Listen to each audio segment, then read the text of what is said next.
सभी साथियों को नमस्कार। मैं प्रकाश जांगिड़ आज की वीडियो में आपका हार्दिक स्वागत करता हूं। साथियों, आज की वीडियो में हम कक्षा 10 की पाठ्य पुस्तक क्षितिज भाग 2 में संकलित व्यंग्य पाठ लखनवी अंदाज, जो कि लेखक यशपाल द्वारा लिखित है, इस पाठ का विस्तार पूर्वक वर्णन करेंगे और इस पाठ से बनने वाले महत्वपूर्ण प्रश्नों के बारे में भी चर्चा करेंगे। तो आइए शुरू करते हैं। लखनवी अंदाज, लेखक हैं यशपाल।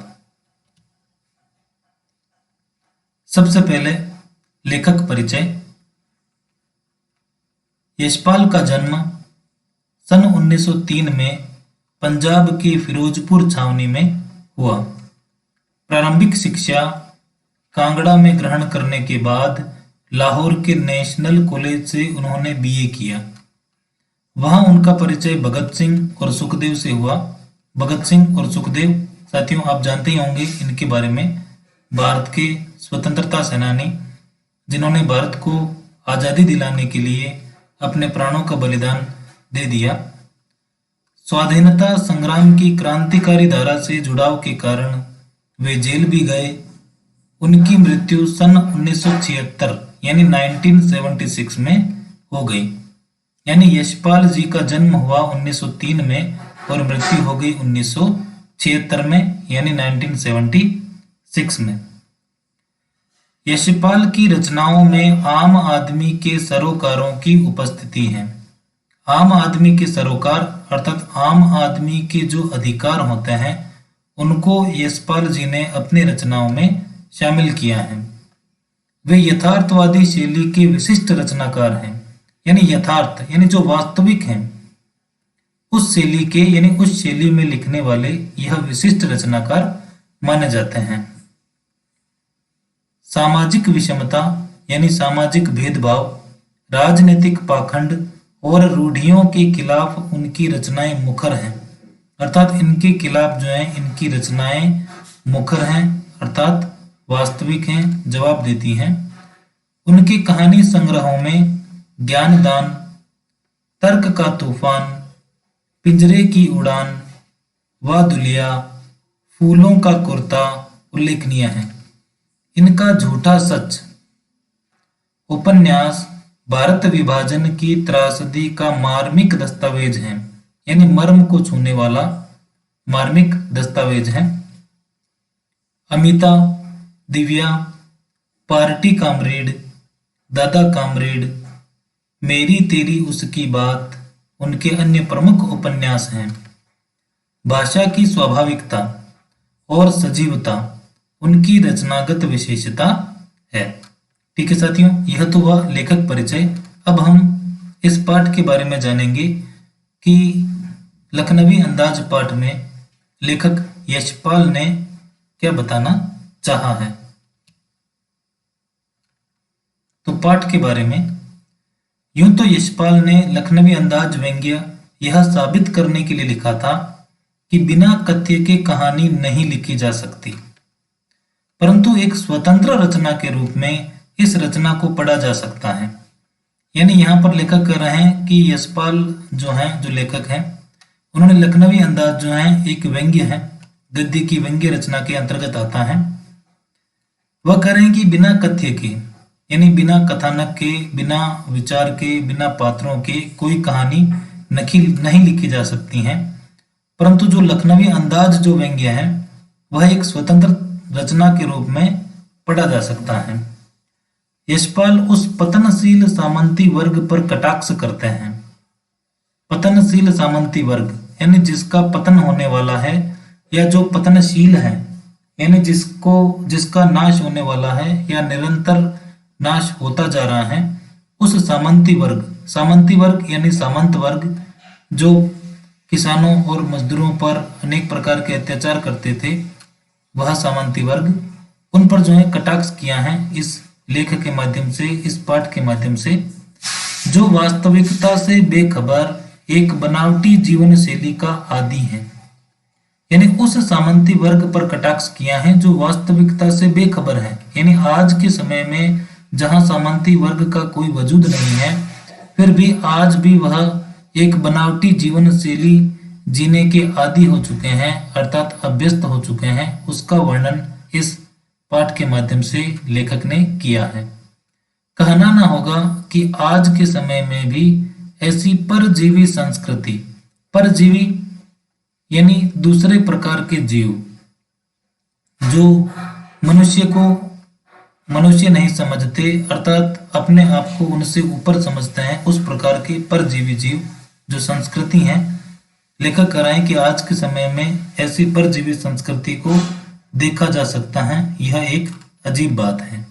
ठीक है साथियों, तो इस प्रकार यह पाठ के बारे में हुआ जिसमें लेखक ने पतनशील सामंती वर्ग पर कटाक्ष करते हुए परजीवी संस्कृति द्वारा अपनाई गई बनावटी शैली के बारे में बताया है। ठीक है, अब हम पाठ पढ़ना शुरू करेंगे। लखनवी अंदाज पाठ के लेखक हैं यशपाल। पाठ इस प्रकार है। मुफस्सिल की पैसेंजर ट्रेन चल पड़ने की उतावली में फुंकार रही थी। आराम से सेकंड क्लास में जाने के लिए दाम अधिक लगते हैं।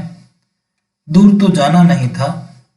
भीड़ से बचकर एकांत में नई कहानी के संबंध में सोच सकने और खिड़की से प्राकृतिक दृश्य देख सकने के लिए टिकट सेकंड क्लास का ही ले लिया। यहाँ पर लेखक अपने बारे में बता रहा है कि उसे जो है किसी स्थानीय जगह, मुफस्सिल का अर्थ होता है स्थानीय जगह से कोई पैसेंजर ट्रेन है यानी यात्री ट्रेन है जो कि चलने के लिए फुंकार रही थी, अर्थात चलने के लिए तैयार थी।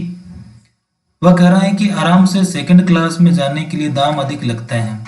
साथियों, ट्रेन में भी फर्स्ट क्लास, सेकंड क्लास और थर्ड क्लास 3 प्रकार की जो है सीटें होती हैं जिनमें व्यक्ति जा सकते हैं।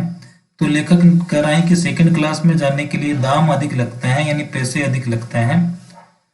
लेखक को दूर नहीं जाना था और उसे भीड़ से बचकर एकांत में नई कहानी के संबंध में सोच सकने के लिए और खिड़की से प्राकृतिक दृश्य देख सकने के लिए लेखक ने सेकंड क्लास का टिकट ही ले लिया। तो आगे अगर प्रश्न पूछा जाए कि लेखक ने सेकंड क्लास का टिकट क्यों लिया, तो उसका जवाब यही होगा।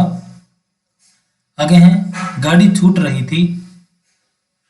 सेकंड क्लास के एक छोटे डिब्बे को खाली समझकर जरा दौड़कर उसमें चढ़ गए।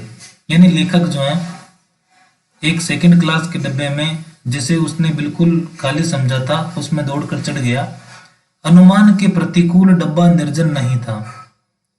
प्रतिकूल यानी विपरीत, निर्जन यानी बिल्कुल खाली, जहां पर कोई जन ना हो यानी निर्जन, निर्जन अर्थात खाली।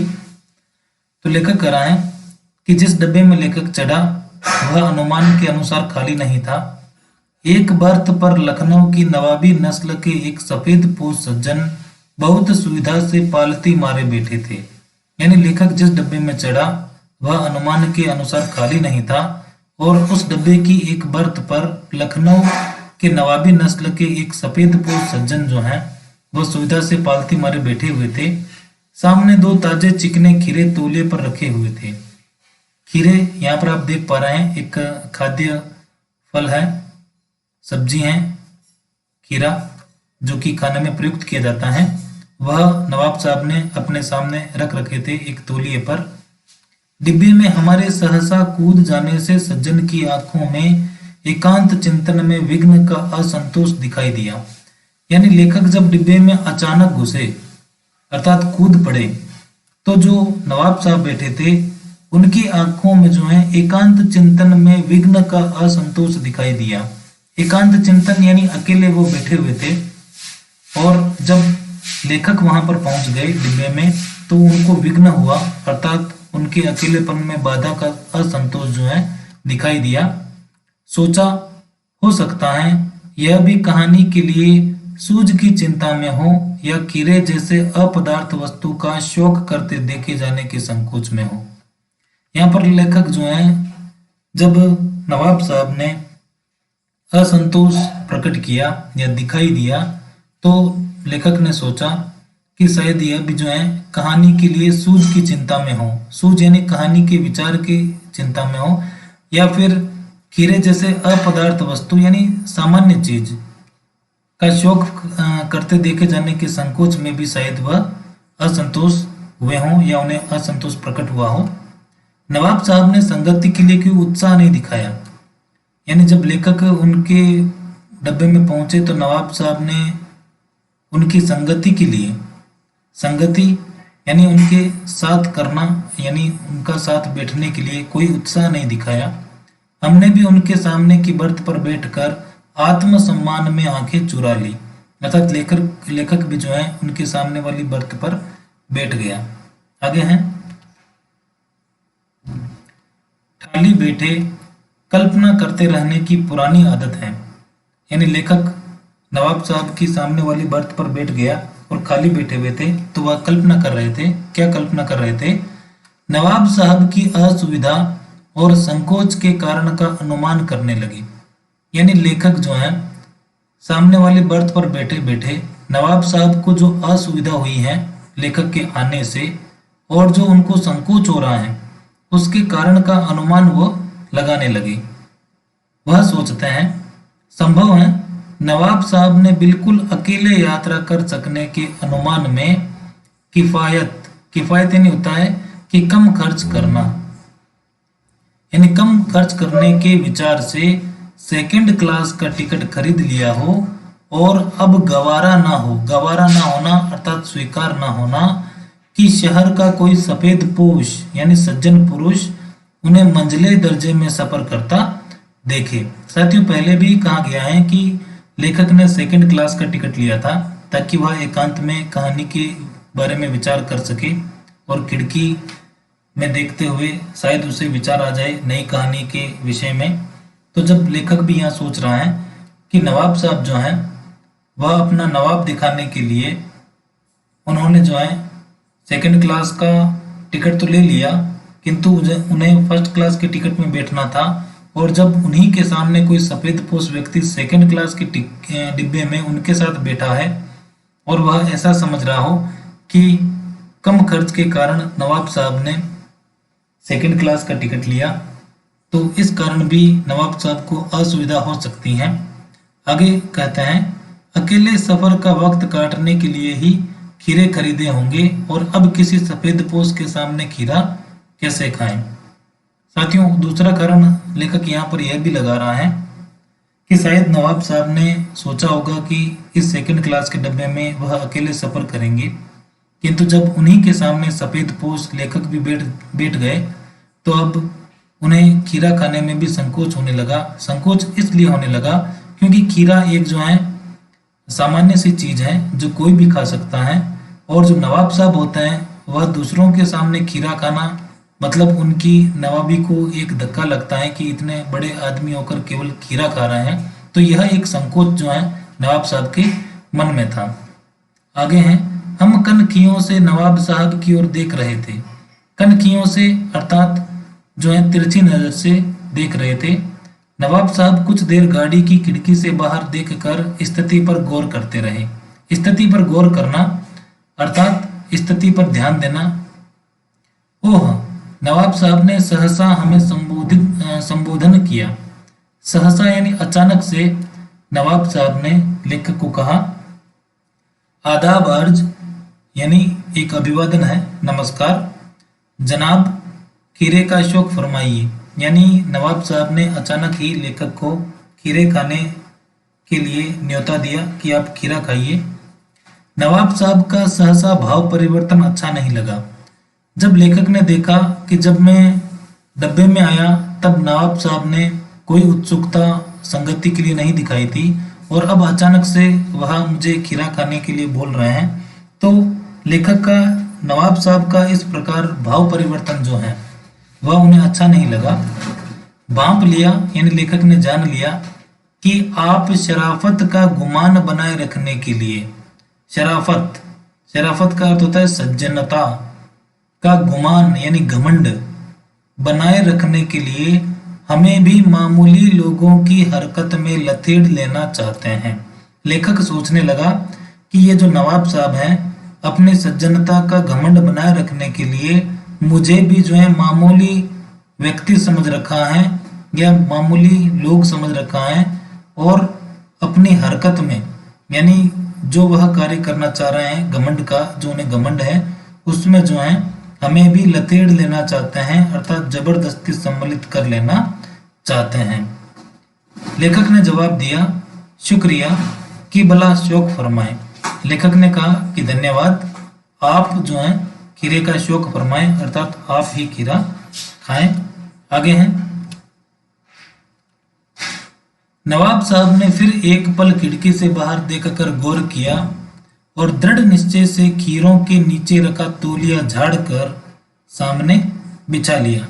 जब नवाब साहब ने देखा कि अब तो खीरा खाना ही पड़ेगा, तो उन्होंने वापस जो है स्थिति भांप ली, यानी दृढ़ निश्चय किया और स्थिति देखकर जो खीरों के नीचे तौलिया रखा था उसे झाड़कर फटकार कर सामने बिछा लिया।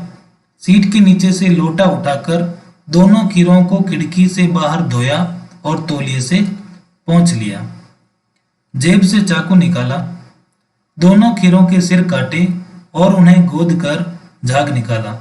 साथियों, गोदना और झाग निकालना अर्थात उन पर खीरों का ऊपर का सिरा काट कर उनको रगड़ना, ताकि जो खीरे में कड़वाहट होती है वह कम हो जाती हैं, इसलिए यह कार्य किया जाता है। फिर खीरों को बहुत एहतियात का अर्थ होता है कि बहुत ही सावधानी पूर्वक छील कर फांकों को करीने से तौलिए पर सजाते गए।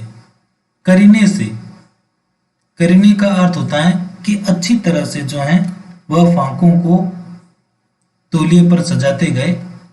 लखनऊ स्टेशन पर खीरा बेचने वाले खीरे के इस्तेमाल का तरीका जानते हैं। लेखक कहता है कि लखनऊ पर जो खीरा बेचने वाले लोग हैं वह खीरे को किस प्रकार इस्तेमाल किया जाता है, अर्थात उसका किस प्रकार उपयोग किया जाता है खाने में, उसका तरीका वह जानते हैं, उपाय वह जानते हैं। ग्राहक के लिए जीरा मिला नमक और पीसी हुई लाल मिर्च की पुड़िया भी हाजिर कर देते हैं। ठीक है, नवाब साहब ने बहुत करीने से खीरे की फांकों पर जीरा मिला नमक और लाल मिर्च की सुर्खी बुरक दी।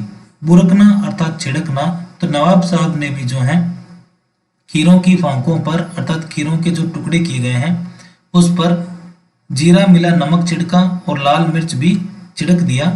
उनकी प्रत्येक भाव भंगिमा, लेखक यहाँ पर बता रहा है कि जिस प्रकार वह खीरे को एहतियात से यानी सावधानी पूर्वक छील रहे थे और फांकों को बिल्कुल अच्छी तरह से तौलिए पर सजा रहे थे और उसके बाद में उन फांकों पर जीरा मिला नमक और लाल मिर्च छिड़क रहे थे, तो उनकी यह जो भाव भंगिमा है यानी उनके चेहरे का जो बदलता स्वरूप था और जबड़ों के स्फुरण यानी जबड़ों का जो फड़फड़ाना था, उससे स्पष्ट था कि उस प्रक्रिया में उनका मुख खीरे के रसास्वादन की कल्पना से प्लावित हो रहा था। अर्थात जिस प्रकार वह खीरे को खाने का इंतजाम कर रहे थे उससे लेखक उनके भाव भंगिमा और जबड़ों के स्फुरण से समझ गए कि वह खीरे का जो है रसास्वादन कर रहे हैं, अर्थात खीरे का रस पान कर रहे हैं और इससे उनके मुंह जो है उनका मुंह प्लावित हो चुका है, अर्थात पानी से भर चुका है। हम कनखियों से देखकर सोच रहे थे मियाँ रईस बनते हैं, लेकिन लोगों की नजरों से बच सकने के ख्याल में अपनी असलियत पर उतर आए हैं।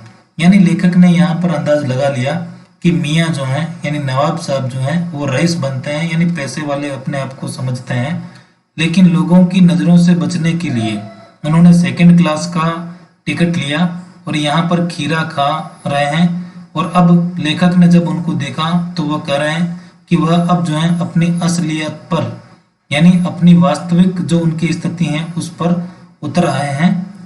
नवाब साहब ने फिर एक बार हमारी ओर देख लिया। वल्लाह यानी कसम से, शौक कीजिए, लखनऊ का बालम खीरा है। यानी कह रहे हैं लेखक को एक बार पुनः नवाब साहब ने न्योता दिया खीरा खाने का कि शौक फरमाइए यानी खाइए, यह जो खीरा है वो लखनऊ का बालम खीरा है यानी तरोताजा खीरा है, बहुत ही अच्छा है कसम से। आगे है, नमक मिर्च छिड़क दिए जाने से ताजे खीरे की पनियाती फांकें देखकर पानी मुंह में जरूर आ रहा था। यहाँ पर लेखक कह रहा है कि नमक मिर्च छिड़की हुई जो फांकें नवाब साहब ने बिछा रखी थी सामने, उनको देखकर वह जो पनियाती फांके थी, पनियाती यानी पानी छोड़ती हुई फांके, उनको देखकर लेखक के मुंह में जो है पानी जरूर आ रहा था, लेकिन इनकार कर चुके थे। लेखक लेखक सोच रहे थे मन में कि मैं पहले इनकार कर चुका हूं, एक बार मना कर चुका हूं, आत्मसम्मान निभाना ही उचित समझा। और अब जब दूसरी बार नवाब साहब ने उन्हें खीरा खाने के लिए न्योता दिया, तो उन्होंने अपना आत्मसम्मान निभाना यानी जो उन्होंने पहले कहा था उसे ही बरकरार रखना उचित समझा और उत्तर दिया, शुक्रिया, इस वक्त तलब महसूस नहीं हो रही। तलब का अर्थ होता है इच्छा, यानी खीरे को खाने की या किसी चीज को खाने की अभी कोई इच्छा महसूस नहीं हो रही है। मैदा भी जरा कमजोर है, मैदा अर्थात पेट जो है वह भी थोड़ा कमजोर है, कि भला यानी आप ही शौक फरमाएं। नवाब साहब ने सतृष्ण, सतृष्ण का अर्थ होता है इच्छा सहित, आंखों से नमक मिर्च के संयोग से चमकती खीरे की फांकों की ओर देखा। साथियों, यह पैराग्राफ बहुत ही महत्वपूर्ण है। इसमें खीरे का वर्णन नवाब साहब द्वारा बहुत ही अच्छे ढंग से किया गया है, अर्थात लेखक यहाँ पर नवाब साहब द्वारा खीरे खाने का वर्णन बहुत ही अच्छे ढंग से कर रहे हैं। तो नवाब साहब ने सतृष्ण आंखों से नमक मिर्च के संयोग से चमकती खीरे की फांकों की ओर देखा, खिड़की के बाहर देखकर दीर्घ निश्वास लिया, दीर्घ निश्वास यानी लंबी सांस ली, खीरे की एक फांक उठाकर होठों तक ले गए, फांक को सूंघा, स्वाद के आनंद में पलकें मूंद गई। पलकें मूंदना अर्थात आंखें बंद करना, यानी उस प्रकार उन्होंने खीरे का रसास्वादन किया। उन्होंने खीरे की फांक को जो है सूंघा और उसका ऐसे स्वाद लिया, रसास्वादन किया, तो उनकी आंखें, उनकी पलकें मूंद गई। आगे हैं, मुंह में भर आए पानी का घूंट गले से उतर गया। यानी खीरे की इस प्रकार कल्पना करके नवाब साहब जो हैं खीरे को सूंघ कर, जब उन्होंने सूंघा तो मानो कि रसास्वादन कर रहे हों, और इससे उनके मुंह में पानी आ गया और पानी का घूंट उनके गले से उतर गया। तब नवाब साहब ने फांक को खिड़की से बाहर छोड़ दिया। साथियों, नवाब साहब ने केवल जो है खीरे की फांक को सूंघा, उसका स्वाद लिया और पानी का घूंट गले से उतारा और उस फांक को खिड़की से बाहर फेंक दिया। नवाब साहब खीरे की फांकों को नाक के पास ले जाकर वासना से रसास्वादन कर खिड़की के बाहर फेंकते गए।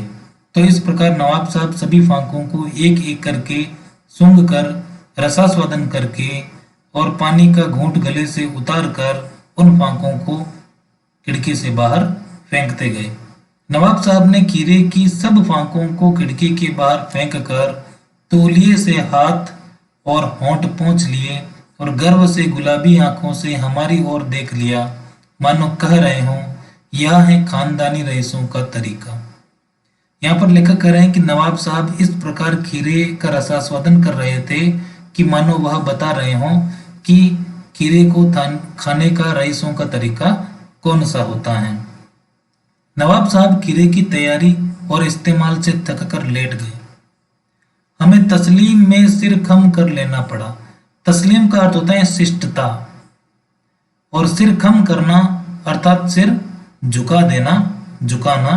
तस्लीम यानी सम्मान, सम्मान है। तस्लीम का अर्थ यहाँ शब्दार्थ दे रखा है सम्मान, में सिर खम कर लेना, यानी नवाब साहब के इस प्रकार के खीरे खाने के तरीके के सामने लेखक ने अपना, उनके सम्मान में अपना सिर खम कर लिया अर्थात सिर झुका लिया और कहने लगे, यह है खानदानी तहजीब। तहजीब यानी होता है शिष्टता, यानी यह है खानदानी शिष्टता, नफासत यानी स्वच्छता और नजाकत यानी कोमलता।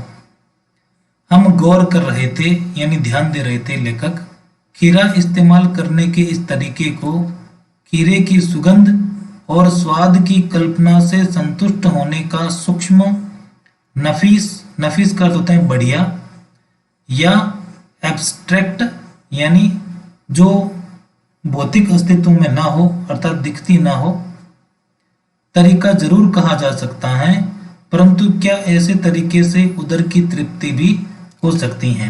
यानी यहाँ पर लेखक तर्क कर रहा है कि जिस प्रकार नवाब साहब ने खीरे का रसास्वादन किया, उनका जो सूक्ष्म और जो बढ़िया तरीका और जो एक अमूर्त तरीका है, अर्थात खीरे को पेट में न जाकर केवल उसकी सुगंध मात्र से ही पेट भर लिया, तो यह तरीके से यानी इससे क्या उदर की तृप्ति भी हो सकती है। उदर यानी पेट की तृप्ति यानी पेट भर सकता है।